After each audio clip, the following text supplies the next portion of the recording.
Bonjour tout le monde et bienvenue dans mon garage pour le guide de l'auto. Cette semaine, il sera question d'un nouveau VUS Mitsubishi 100% électrique. On parlera de certains changements apportés à la Chevrolet Corvette et de la nouvelle génération du Jeep Compass. Mais tout d'abord, réponse à la question de la semaine dernière. Quelles sont les deux voitures familiales que Chevrolet a commercialisées entre 2004 et 2007? La réponse est d'abord la Chevrolet Optra, qui est une voiture d'origine coréenne, sud-coréenne. Évidemment, c'était la descendante de la Dao Nubira en version familiale, qu'on a commercialisée jusqu'en 2006, mais aussi la Chevrolet Malibu Max, une version familiale de la berline du même nom, avec un design assez controversé et qui avait cet avantage d'offrir un coffre multifonctionnel avec une table et avec un pavillon vitré pour les passagers arrière. Donc une voiture assez originale, mais qui n'a pas connu de succès en raison d'un design plutôt raté, admettons-le. Maintenant, on apprenait cette semaine que le constructeur Mitsubishi lancera dès l'année prochaine un VUS 100% électrique de format compact. Un VUS en fait à vocation urbaine puisqu'il partagera l'essentiel de ses éléments techniques avec la future Nissan Leaf qui, elle aussi, sera transformée en VUS ou en multisegment urbain. Alors, on ne connaît pas évidemment les détails de ce véhicule-là, mais on s'attend à ce que Mitsubishi lance un nouveau produit très prochainement qui viendra essentiellement remplacer l'actuel RVR, aussi un VUS 100% électrique, comme quoi il y a de l'avenir chez le constructeur Mitsubishi. Grande nouvelle maintenant concernant la Chevrolet Corvette qui est avec nous depuis 2020 et qui n'était pas passé au bistouri depuis ce temps-là. L'habitacle se montrait vieillissant, particulièrement au niveau de l'écran central et des multiples touches qu'on avait au-dessus de la console. Bien, tout ça s'est éliminé pour 2026 puisque Chevrolet lance une nouvelle planche de bord pour sa Corvette qui comprendra 3 écrans numériques. On élimine tous les boutons physiques qu'on avait sur cette console qui sépare le passager du conducteur pour remplacer ça par une console plus épurée, plus facile à utiliser. Alors, il y aura une instrumentation 100% numérique avec écran de 14 pouces derrière le volant, un second écran de 12,7 pouces incliné vers le conducteur au niveau de la console centrale et un troisième écran, cette fois de 6,6 pouces, qui sera placé à la gauche du volant, reprenant un peu le principe de ce qu'on retrouve notamment dans le Cadillac Escalade.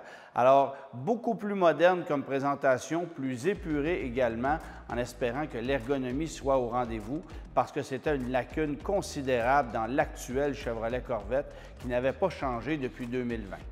Il y a de l'action du côté de chez Jeep. On a dévoilé cette semaine du côté de l'Europe la nouvelle génération du Jeep Compass, un produit qui connaît là-bas un succès monstre, notamment en Italie où il est fabriqué. Alors, c'est un véhicule qui sera proposé avec une motorisation hybride légère, une motorisation hybride rechargeable et une 100% électrique. On ne sait évidemment pas encore ce qui sera offert chez nous en Amérique du Nord, mais on sait que le Jeep Compass de nouvelle génération sera d'abord offert sur le marché européen pour ensuite être offert chez nous et il devrait, selon toute vraisemblance, être fabriqué à l'usine ontarienne de Brampton où on fabriquait jusqu'à tout récemment les Dodge Charger, Challenger et la Chrysler 300. Alors, c'est une usine qui est en réoutillage, mais qui pour le moment est à l'arrêt complet puisque Stellantis réévalue les possibilités. Alors, est-ce qu'on fabriquera réellement le futur Compass du côté de l'Ontario? Une question qui reste en suspens. Mais tout laisse croire que la future génération du Compass sera très intéressante, du moins si on se fie au design qu'on a pu observer cette semaine lors du dévoilement de cette nouvelle génération. Un véhicule plus angulaire, beaucoup plus fort en caractère, 15 cm plus long que le modèle actuel et qui, selon les normes WLTP européennes, peut offrir dans sa version électrique jusqu'à 650 km d'autonomie. Ça voudrait dire tout près de 500 km chez nous en Amérique du Nord avec des normes qui sont beaucoup plus réalistes. Je vous parle maintenant du GMC Yukon que j'ai mis à l'essai un peu plus tôt cette semaine, une nouvelle déclinaison AT4 Ultimate, franchement luxueuse, tout aussi luxueuse qu'un modèle Denali, mais avec une approche plus aventurière forcément, et qui se distingue par une suspension pneumatique réglable, laquelle est franchement exceptionnelle. Elle propose beaucoup de confort, beaucoup de malléabilité dans la mesure où on peut abaisser la caisse ou la remonter selon les besoins du moment, sauf que ça vient avec une facture qui est astronomique. Un peu plus de 135 000 pour ce Yukon AT4 Ultimate. C'est le prix qu'on demandait pour le véhicule d'essai qui était équipé de quelques options supplémentaires, mais c'est une facture qui, évidemment, frôle celle d'un Cadillac Escalade et qui fait grimper la valeur d'un GMC Yukon vers des sommets qu'on n'a jamais vus.